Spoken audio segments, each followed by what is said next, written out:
Hey guys, Danny Johnson here, and I want to show you a really cool feature for the 2767-20 half-inch drive Milwaukee Impact.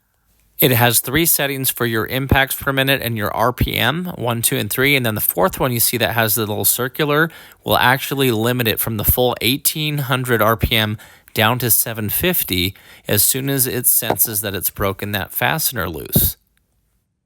So we're going to try this out. First with DeWalt, you'll notice I'll keep the trigger down the whole time, and it spits that lug nut straight out. Now watch this one. I'll hold the trigger down the whole time, but notice how it slowed it down as soon as it sensed that it broke it loose. So that's kind of a cool little feature.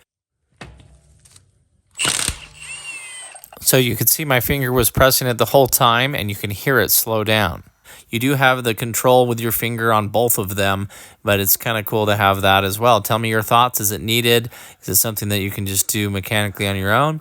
And let me know your thoughts in the comments. Thanks for watching. Check the video description for my full playlist for the tool reviews. And if you're new to the channel, feel free to subscribe. Thanks, guys.